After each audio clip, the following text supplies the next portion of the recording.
Happy New Year, Lee Camp. Happy New Year, Savannah Locke. Our show has made it through 2 years, so we could say that we're kind of 2 years old. That is the way they counted the days that the Lord was in the tomb. Oh my God, Lee. That's actually so true, right? Yeah. Because it was Friday afternoon. to Sunday. To Sunday morning. But then we said, so we're counting this in the most Christian possible way. Happy second birthday. Yes. Lee, I love that right now you're in the studio where we normally record. Yeah, thanks for showing up. Because you thought we were going to be in the studio, even though I think the studio is technically closed today. So God bless whoever opened up the door for you. I talked my way in. They were very surprised to see me at the door. And I live so close to the studio, which means that if there is a fire department or fire truck that goes by, we will both hear it. Because that is how close I am to you in this moment. Yes, well, it shows how much I am a creature of habit. True. I'm a fundamentally conservative man. I like things the way I like them and don't go messing around with them for no good reason. Well, if it's helpful, I didn't enjoy having to set up the studio thing either. So I hope that we do always end up back in the studio at the end of the day. I told the gal who was helping with the tech stuff earlier, I am not a techie person. And so once she said, like, these levels are right and everything, I have not touched one thing. Yeah. Because I've been terrified that it's going to go wrong. Yeah. Don't screw it up. Yeah. Don't screw it up. Don't screw it up. Lee, what is a highlight from the Christmas season into the New Year? You don't have to say everything, just one thing. We had just lots of really pleasant family and friends time. And nice. I was very, very thankful for all of that. So lots of different time. Episodes of it. And all of them together summed up to a very lovely whole of friends and family. So it's very nice. How about you? I was sent a video from you from your house on Christmas Day of you singing and playing piano on a Casio. That's hilarious. And I was like, when the Casio comes out, you know that it's going to be a very, very entertaining morning. Yeah, it was very entertaining. Yeah, it was great. I loved it. Yeah, that was me with one of my sons on ukulele and one of my nephews on acoustic upright bass and another nephew on acoustic guitar. Who was the woman that was singing? It wasn't Laura. Let's see. Who was... I'm trying to remember who... Oh, that was a sister-in-law. Nice. Yeah, it looked really fun. Yeah, it was great. It was a lovely time. One of my highlights was going to see Home Alone at the Symphony Center. Oh, fun. Have you, I know you've been to the Symphony Center because No Small Endeavor show has been there, but have you seen a movie where they play underneath it? I have not. That's on my list to do one of these days. I hear it's very fascinating and fun. What movie would be worth it for you to go see? Like, would you be specific about it or would you be down for anything? I think anything that John Williams had scored would be fun to see. Which John Williams did score Home Alone. Oh, did he? Okay, I didn't remember that. And they said the story beforehand, the director shared that there was another person who was meant to score it, and that person had to back out at the last minute. So John Williams scored the whole thing in 1 week. Oh, my. Amazing. Isn't that wild? And it's the most magical thing. Yeah, that's pretty wild. Huh. Yeah. Remarkable. Yeah, that sounds fun. It would be fun. really fun. Yeah, it sounds very fun. They're doing like Harry Potter stuff. I don't know if you're into that. They are doing Harry Potter this year. They've done Lord of the Rings before. And so they do a lot of those epic films. Yeah, that's very cool. Well, Lee, today, oh, wait, I have to start the show. See, I've already forgotten. Yeah. I'm out of my routine too. And I have to like announce what we're doing. Lee, let's start the show. Let's start the show.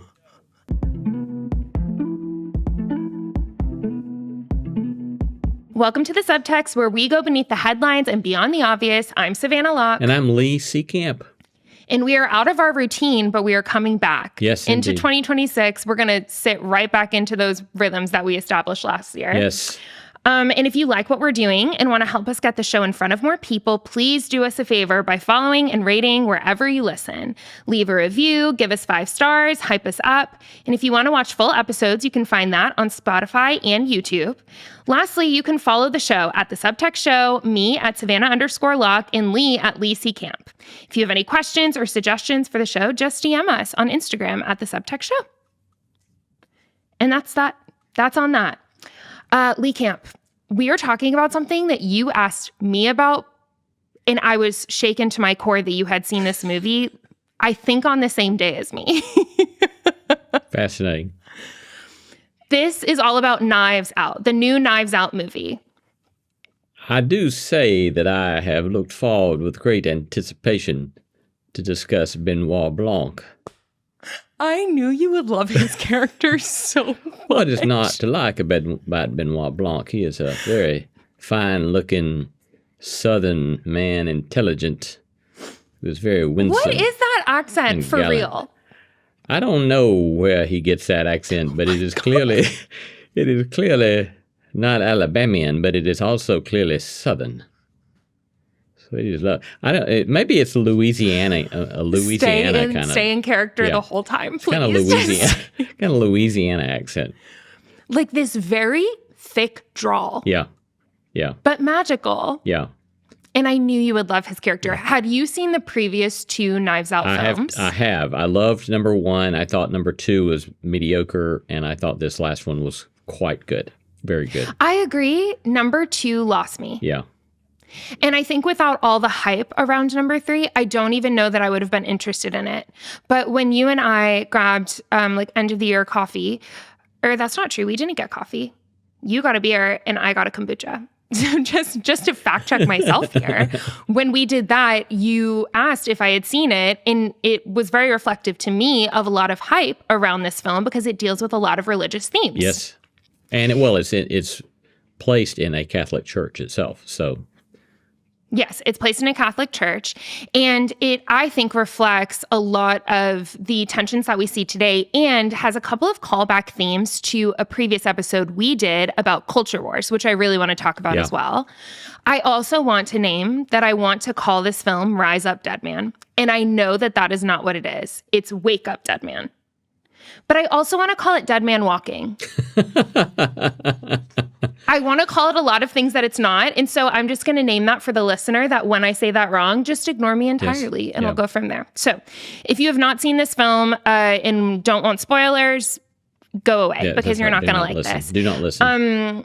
If you have seen this film but want a refresher, basically Wake Up Dead Man follows Detective Benoit Blanc, who is not on this call, even though that accent might have tricked you that we did. Daniel Craig is not with us right now. We should probably should note that Daniel Craig let his hair grow long. It's the first time I've seen Daniel Craig with long hair. I thought such a cutie. He pulls it off really well. He pulls it off really well. Yeah. Yeah, because James Bond was his main film before this series, where he also had a really good series. I can't remember what it's called now, but before that. But he's always kind of been this like very in control, masculine spy type person. And this felt like a breakout from that, which I really loved. But it follows him as he investigates the murder of controversial Catholic Monsignor Wicks at a small town church. A young priest, Father Jud, is the prime suspect in this case, which explores faith, extremism, manipulation within the congregation, and kind of reflects our current day culture wars between 2 competing forms of Christianity. So I want to know what drew you to this film, and what kind of drama you saw in the competing forms of Christianity, not only in the film, but kind of how that reflects what we see today. Well, it was just a good entertaining film, first of all. I mean, it was, like I said, I thought it was better than the second one, and kept you pulled into the story, and a good murder mystery, right? So, and a good whodunit that was well executed and nicely done. So, just from the entertainment level, it was great. And as we'll be talking about, I think that the depiction it gave of honest questions about faith or lack of faith was quite compelling. And I found it even moving at a point or two that I thought was really, really poignant. Lee, did you cry? I don't think I cried. I may have, it doesn't take a whole lot for me to get a little teary-eyed. Mm-hmm. And I think I did get teary-eyed at one point. Yeah, I think I did too. Yeah. When Father Jud had that conversation, which we'll talk about with Louise, I thought that was a very moving pastoral moment between them. Yeah. But yes, so what we see starting at the beginning of the film is Monsignor Wicks, who is this very angry, controlling, confident priest who has basically dwindled down his congregation to be a very small but loyal group that are not loyal necessarily to God, although I think that they maybe had intentions of that, but were more loyal to him. So that is this congregation that Monsignor Wicks has created.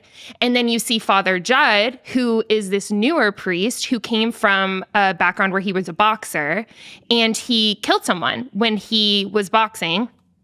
And that led him to have this conversion experience and then become a priest and give the rest of his life away to serving people.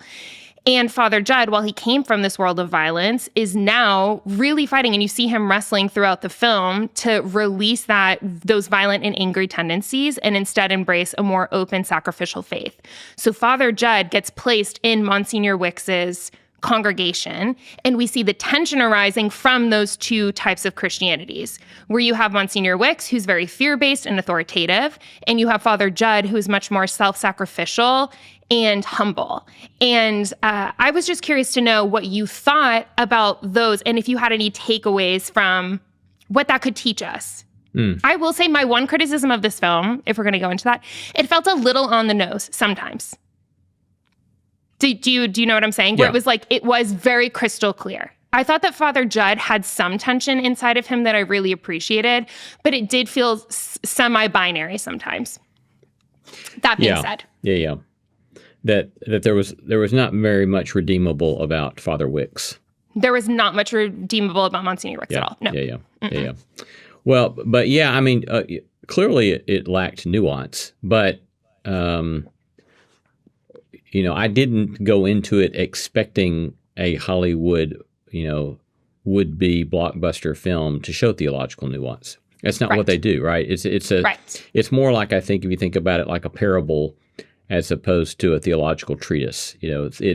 What it did was it gave us an honest glimpse into some honest questions about faith or lack thereof. Yes. And, if you focus on some supposed progressive liberal bent in Father Jud and the progressive, conservative on the other side, I think that kind of misses what's really fascinating from my perspective. And it was an honest conversation, or honest set of conversations between an atheist and a Christian that was respectful, that was gracious, and it was honest with each, dealing with their own questions, their own finitude, and trying to grapple with why they think what they think and what's driving them to do the kind of stuff that they're doing. So I think that's where I would start then, to sum it up.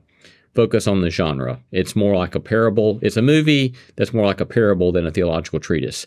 And parable is always taking something and kind of blowing it up big, or doing it in some sort of compelling way to get you to think about something. And I think it does that really well. Yeah, making it more hyperbolic. Yeah. So that, to draw out the contrast. Yeah, right. I actually, there was this really viral response to the film that was posted through a website called the Gospel Coalition. And one of the author's criticisms of the film was essentially that both forms of Christianity are what he described as toothless. And he said that the reason they were toothless was proven because Benoit, who is an atheist, didn't convert at the end, even with Father Jud's Christianity. But in my response to that, I said, to me, this was a parable that invited the listener to wrestle with their own Christianity and to wrestle with their own faith or lack thereof, which I agree, this does feel like a parable to me more than a nuanced exploration of faith. Yeah. Does that make any sense? Yeah, for sure it does. Okay, so then the second point that I wanted to talk about, which you just discussed, is that for you, it seems like the more interesting point was not necessarily between Wicks and Father Jud, but between Father Jud and Benoit Blanc. Yeah, that's Okay, talk to me about that. I mean, that's the much more interesting conversation because like you said, everybody can see that Monsignor Wicks is a character that no one wants to identify with, Right. And he's kind of corrupt at some level. And so he's not the interesting part. The interesting part is the conversation between Father Jud and Benoit Blanc. And so that's the part that caught my attention. And I thought, I was, I had a couple of conversations, one with a filmmaker here in town who he said, who's a Christian, and he was just like, he loved the fact that it had this honest depiction of honest theological conversation without making the Christian look like an idiot, And so I thought, why, if you're a Christian, why wouldn't you like that? It's like, come on, this is a really compelling, and and it reminded me too of, I've many times told people that I always loved my atheist students because typically they asked really honest questions, and they had a sort of honesty that a lot of times the Christian students either were unable to find the courage to lean into, or just hadn't taken time to ask themselves hard questions about what they said they believed. Mm-hmm. And so I don't know. I don't feel threatened by having somebody raise those kinds of conversations. And I think we all ought to find our way to be comfortable with having those kinds of conversations and celebrate that this film did that kind of thing in public in that way, in a respectful way. A super mutual and respectful way. Because I felt Father Jud was also humble enough to learn from Benoit as well. Yeah, exactly. That's right. Which is really important. Was there any part or conversation that stood out to you between them that you felt like reflected that tension well? Well, yeah, there's this one clip that I thought was really, really powerful. What about it resonated with you? Well, I think that two things about it resonate with me. One, even though I suggested a moment ago, better to think about all this as parable than theological treatise. But at the same time, there's a little bit of careful theological work happening right there, and that is that it's asking, what do we have in the story of the gospel? And so, is it primarily, constitutional law? Is it dictates of timeless universal principles and norms? Is that the primary genre of what all this is? Or is the primary genre of all this storytelling? And so Father Jud there is saying, well, it's storytelling. And when Benoit Blanc had said, well, it's storytelling, he's like saying, yep, it is. But that doesn't mean that it's not true, right? It's that it's a story that you believe to be profoundly and deeply true. And that's why I find the critique that you pointed to a moment ago, saying that it's this postmodern thing that doesn't really care about truth, a very odd kind of critique. Because just because you're focusing upon a different kind of genre here doesn't mean you don't care about truth. Of course you do. Because there he's saying, yeah, the question is this story convincing us of a lie, or is it convincing of something that is profoundly true? And he clearly believes it's something profoundly true. And so I think theologically that part is really compelling and really well done for Hollywood. And again, there's lots more that can be said about that, pros and cons. Are you going, for example, to reduce what the Father Jud said there as it resonates profoundly within something within us, and make it all about we are the final arbiter of truth? Well, that's a good question to ask and grapple with. And that I would want to say, no, that's not what, you don't have to reduce it to our subjective interpretation of truth. So anyway, lots more to be said about that theologically, but it's an interesting theological conversation. And then second, I would say it's moving to me at a human relationship place, right? Because here you have people with profoundly different sets of convictions that animate their lives. And they are able to have this respectful, loving conversation. And Benoit Blanc is able to say, in his funny sort of way, "Touché, Padre." I know. And then as soon as the Father Jud begins to crack up and to weep, because he's trying to find his own way in his faith and to be a priest and to be a pastor. He immediately turns to son, Benoit Blanc's son, and that sort of human care for the other, even though you may not agree with him at all. He clearly doesn't agree with him, and he still won't agree with him at the end of the movie, but he cares about him as a human being.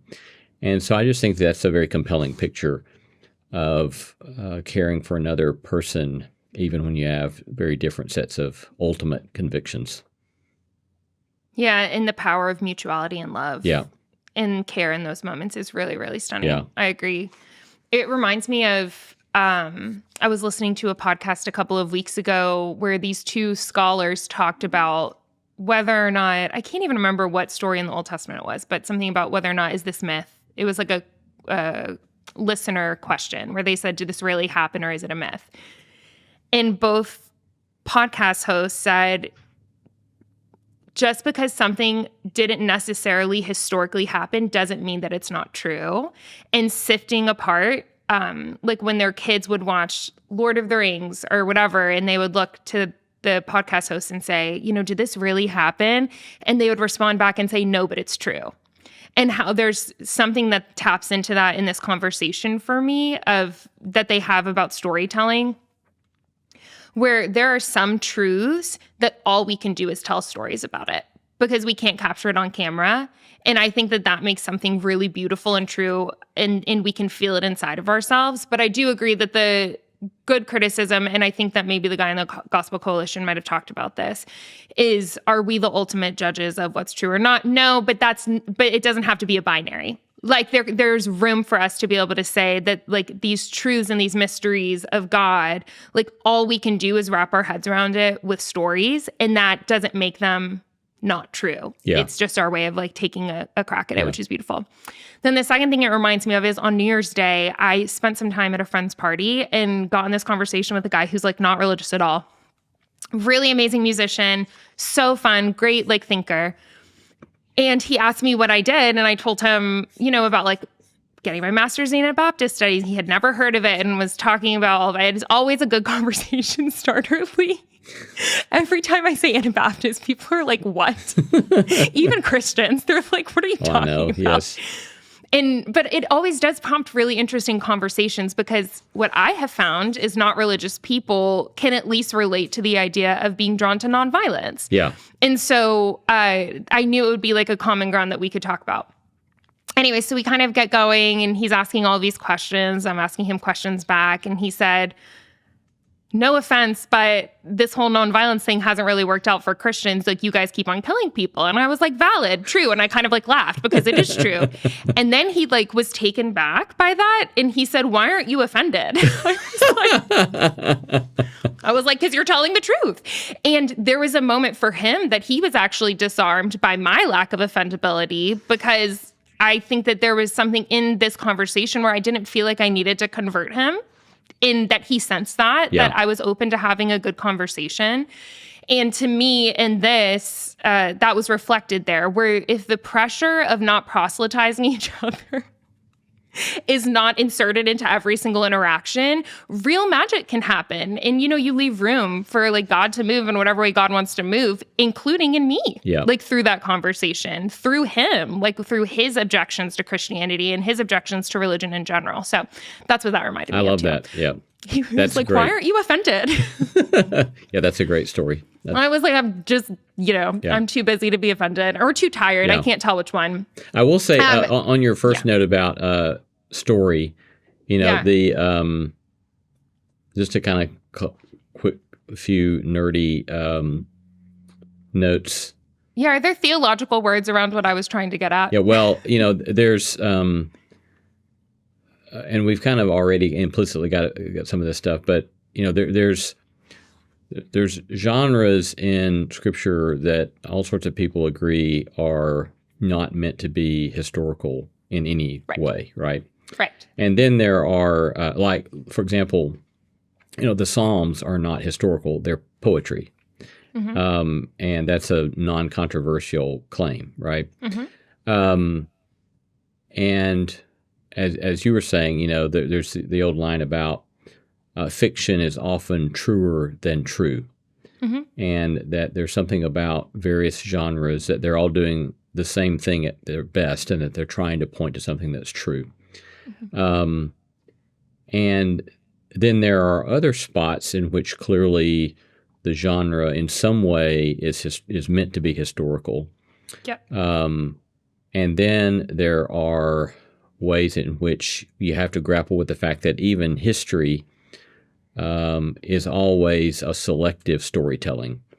And so you can get at or discern, if you read carefully, a certain agenda, if you will, in the storytelling of patently historical kinds of observations. And then there's all sorts of muddiness and gray in between all of that. And so it's just worth, to say that story is central to all of this doesn't really say anything about what one thinks about truth claims. It's just something that needs to be carefully observed about what we're doing here. Yeah, super, super good point. Okay, let's move on to some psychology vibes.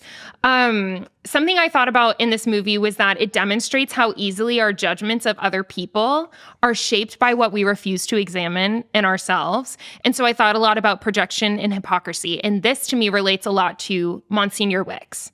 So for him, he has a ton of rage against his mother, which was demonstrated all throughout the movie, where he called her a harlot whore, where he left the cross that she tore down. Like there was just a shadow of the cross in the background for the whole entire movie because he refused to kind of fix what she had torn down. And kind of, it was almost like he liked having the evidence of her anger or rage in the church. And he basically was driven by rage against his mother for something that he actually did, where he had a kid out of wedlock. I don't know, it sounds so old school to say that, but that's language they use in the film. And he just never names that. Like, you don't really find that out as the viewer until a little bit over halfway through the movie. And so it was interesting to me that his anger was really just projection because he refused to deal with his own stuff. And it occurred to me how much that can happen in religious spaces where whenever we see in ourselves or in our leaders a huge amount of anger or fear around certain sins or certain types of people, a lot of the times it's just projection for things that we refuse to deal with in our own selves. Yep. Did you pick up on that at all with Monsignor Wicks? I didn't think about it, but I think that you're right on. I think that's a good word. It's the old line, it's the old aphorism of you spot it, you got it. And which I just find so helpful, right? Anytime I start being critical of somebody else, I really ought to pay attention because that may be simple projection, as you were saying, right? And doesn't that suck? It does suck. It's just right? so inside. But it wants you. That's one of those kind of insights that you're either blind to or you're not. And the longer you're blind to it, the more damage you're going to do to yourself and to relationships with others. And then once I've had somebody help me see that, then the question is whether or not I'm willing to have enough courage to ask myself that question when I get angry at somebody.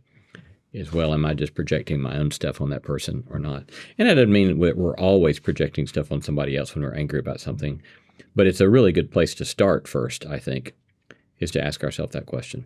You spot it, and to you check spot it, where you got the it. energy. Yeah. You spot it, you got it. Yeah, to check where the energy is coming from too. Because I think that all of us have experienced probably righteous anger before at an injustice or whatever that maybe we haven't participated in.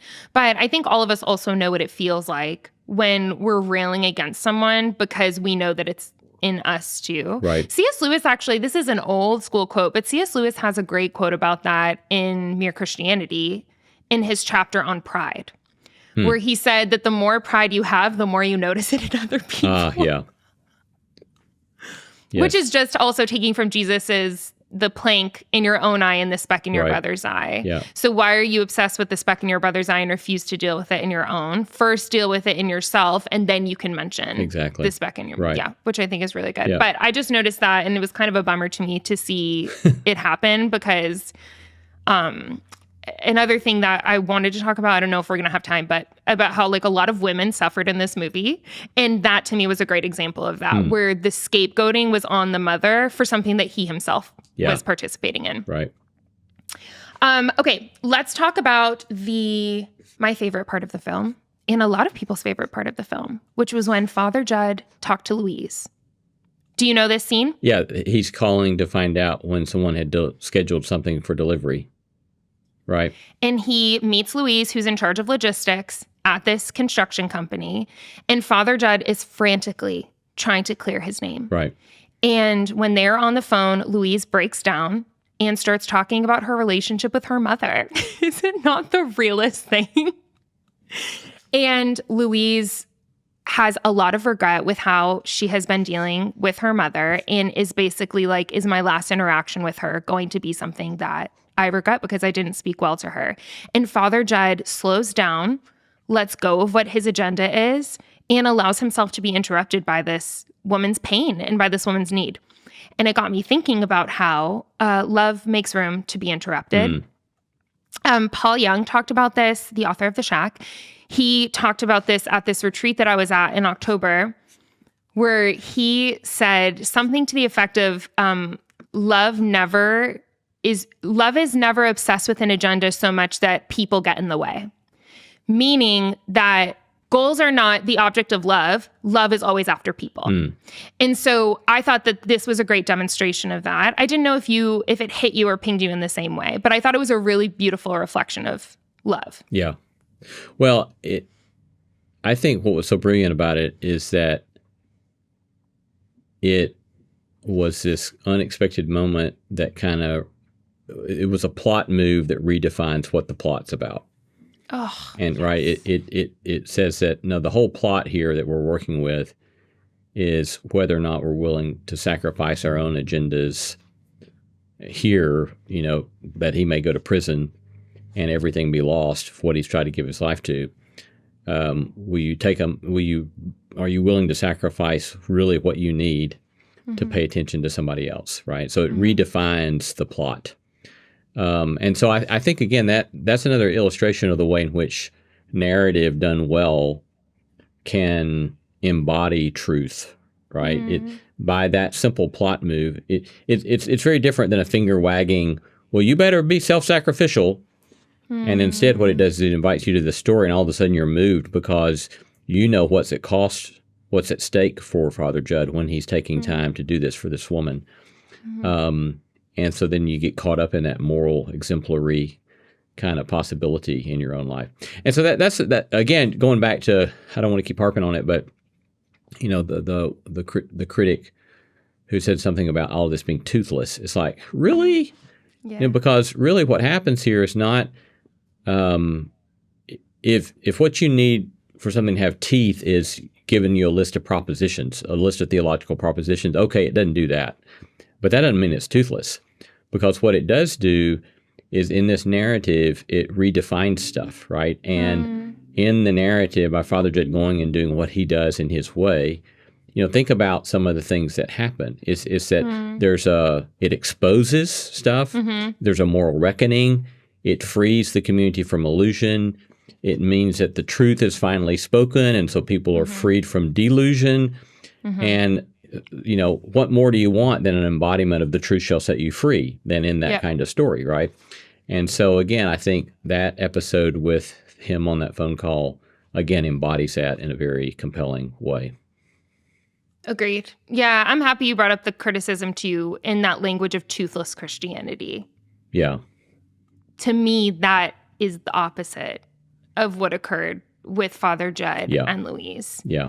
And I thought, too, their relationship, their brief interaction was foiled to me with Monsignor Wicks and Simone. And so Simone was the gal with the nerve condition in the church. She was the person with what? The nerve condition. Remember, she was in the wheelchair. Oh, yes. And Monsignor Wicks saw her vulnerability and actually ended up exploiting it in taking all of her money to help fund his church. And to me, their relationship was a foil with how Father Jud interacted with Louise, where Louise could give him nothing in that moment. Like, Louise was not giving him the thing that he wanted, and he still slowed down and pastored her and was present with her. Whereas Monsignor Wicks exploited Simone's need in order to get stuff. Yeah. I thought it was a really interesting foil. It is a very interesting foil. I don't think I would have thought about that had you not pointed it out. Yeah, the whole Simone storyline was really interesting as it relates to healing. I couldn't really verbalize or put language around it, but I grew up so charismatic that healing was such a big thing, and it was interesting how they talked about healing in that. Yeah. Well, he even Father Jud even talks about it, that he was. I think he explicitly says something like, "I was not." I don't know if he uses the word miraculously, but he was not like instantaneously fixed or healed or relieved, but it's a sort of daily bread sustenance. And I mean, I personally relate to that a lot. I mean, I've had some of my greatest difficulties and pain in my life has seldom been instantaneously addressed. Did you just snap at the same time as me? I think we did. Yes. So there we had something instantaneous. We may be 3 blocks apart, yeah, that's right. but we are all snapped at the same time. So I haven't been instantaneously, a lot of my stuff has not been instantaneously addressed, but it's the daily bread kind of thing that is compelling to me. And, and again, that doesn't mean that I deny that some people haven't had instantaneous graces and instantaneous gifts. And I celebrate with them when they do. But again, it's a diversity of experience, and let's make room for a diversity of experience. Agreed. Yeah. Simone's arc was really interesting, and I want to rewatch the movie. I've seen it twice now, but I want to rewatch it another time and just pay attention to her, because I actually think too they did a really good job of symbolism in this film. And Simone at the end was wearing a cross necklace, which I sort of loved because she didn't wear it the whole time. And then after Monsignor Wicks was gone, she had a cross necklace on, and I was curious about what that might symbolize. But okay, 2 more things. I thought that this film did a great job of authoritarian spiritual leadership, demonstrating once again in a generally hyperbolic way, although I know a lot of leaders can be like this, and there are some like pastors and whatnot that do operate like this. But this to me showed, I read a book in college called The Subtle Power of Spiritual Abuse. I don't know if you've ever read it. I have not. Okay. Oh my gosh, Lee, I actually think you would find it interesting. Very fascinating book. But in this book, they talk about some of the characteristics of spiritually abusive leaders. And obviously, there's lack of accountability, us versus them mentality. All of this is shown with Monsignor Wicks and his leadership style. Performance occupation, where obedience and submission to authority are stressed constantly. And then I want to talk about this last one, which is unspoken rules. So one of the rules that they talk about in this book is the can't talk rule, where if you address the problem, you become the problem. And so the unspoken rules thing reminded me of the scene where Father Jud wanted to start that like little prayer gathering where like 6 people showed up, and everyone was there because they thought Monsignor Wicks had approved of this meeting. But when they find out that Monsignor Wicks hadn't approved of it, they all started panicking and leaving. They were like, we're sorry, we thought this was an official thing. And to me, that showed a great example of unspoken rules, where he had such a control over the congregation that to even have a meeting without his approval was breaking an unspoken rule. And Father Jud was the one who was breaking the can't talk rule, where every time he would name something wrong, he became the problem, even though he was just addressing the problems. Yeah. So it felt really interesting to think about, like, if you watch this and, thought, wow, my pastor's a lot like this, I would really read this book. I would read The Subtle Power of Spiritual Abuse book. Yes. Well, that reminds me as well of the book I did recently read that you had mentioned as well, Hillary McBride's book on Holy Hurt. Yeah. And, she talks a lot about outsourcing of moral authority and normalization of harm and so forth. But I know that, as you were describing that unspoken rules dynamic, I was remembering that in, let's just say, a church that mattered to me a lot. In my tradition, I once was back visiting, and somebody, it was big in our tradition to say that we have no creed but the Bible. And so we just have the Bible. We don't have any creeds. We don't need those human creeds and all that kind of stuff. And so that had come up in this Sunday school class that I was visiting. God, it sounds so pure, doesn't it? Yeah, it does. We have no creed but the Bible. And I said something like, well, clearly it is true we do not have a written creed. I said, but don't we all know that we have a creed?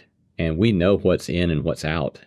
And that we may not even talk about it unspoken, but we know what's acceptable and what's not acceptable. And we have an unwritten creed.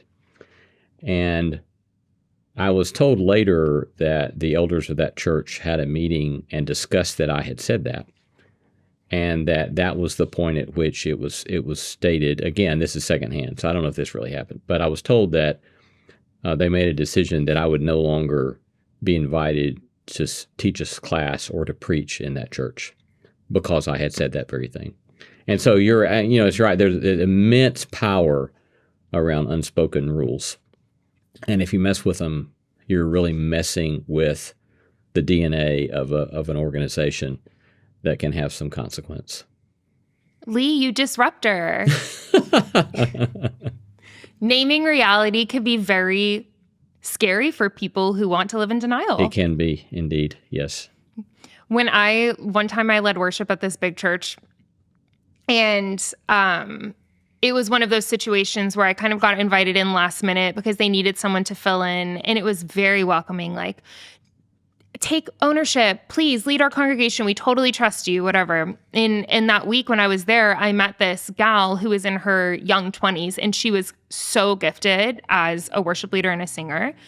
And she had been part of the church since she was a little girl. And so I said, hey, you should come lead one of my songs. Like, take one of my songs. You're ready. You can lead in this church.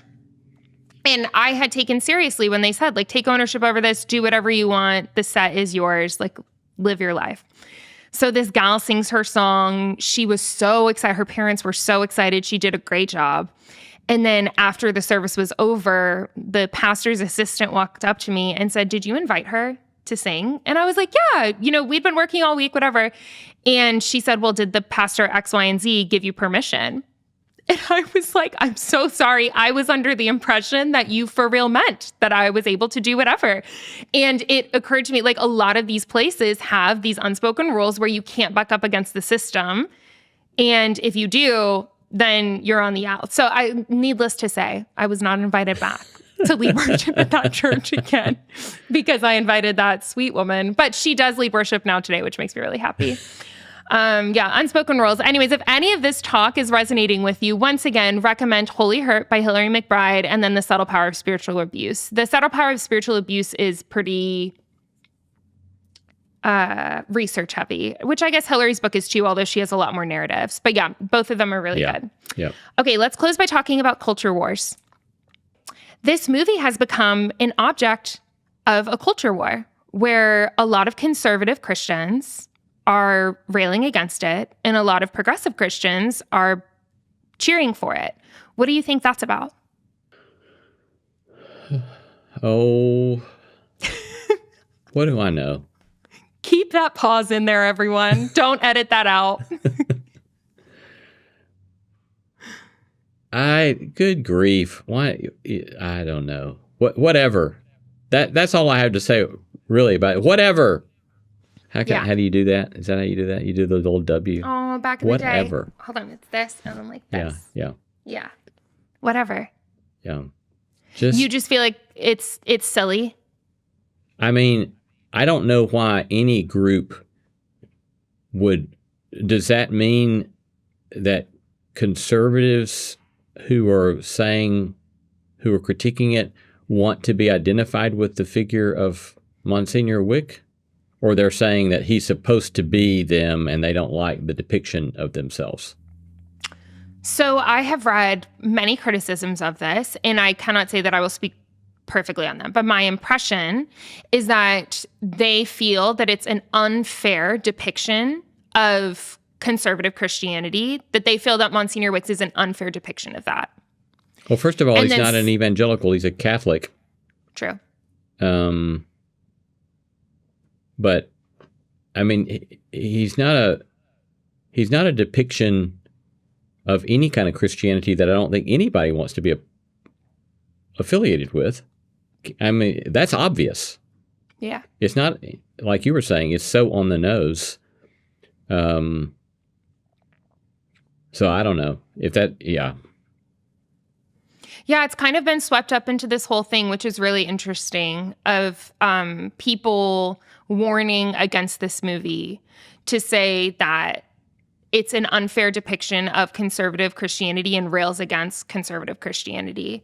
And also on the flip side, like with that Gospel Coalition criticism, a lot of people have criticized the Father Jud type spirituality for being too seeker sensitive and not speaking enough about sin. I think that's ridiculous. That part's ridiculous to me. I mean, it's like, yeah, I doubt the word sin is ever used, but he's grappling with his own murder. And, he clearly he clearly has repented of the fact that he killed somebody, and that he needs the grace of God to forgive him for this grievous sin. If you want to use the word sin, fine. But it's like a grievous failing, and that has alienated himself from God and neighbor, and he knows that he needs some sort of power beyond himself to free him from that. It's like, Agreed. What is that but some sort of way of pointing to what the gospel is, right? I don't know. I think when you start getting into that kind of stuff, you're just looking for a fight to have. So why not instead celebrate the fact that, wow, here's somebody who's not a Christian, who directs, was he the director or the producer or the writer? Director. The director. So a guy who directs the film who's not himself a Christian, but gives this compelling picture of Christianity. Why not just say, hey, thank you. Yeah, we don't get too many of that. So thanks. And move on. Come on. Give me a break. Stop whining all the time. And that's on that. Stop whining all the time, says Lee Camp. Less whining in 2026. Less whining in 2026. That's right. Yeah, it was really interesting to see how it got swept up and how quickly it got swept up, too. Where it kind of became this marker, which we talked about in the Culture War episode, where it became a marker for where you stood religiously. And I was like, this is fascinating, that to say that you like this movie in some way reflects a lot more about your Christianity than most other things, which is wild. That's wild. People are silly. Life is crazy. I don't know. At the same time, well, maybe it does. Maybe that critic's true, though. Maybe the way you react to this does say a lot about what kind of Christian you are. I do think that there is some truth to that, and I do think that there's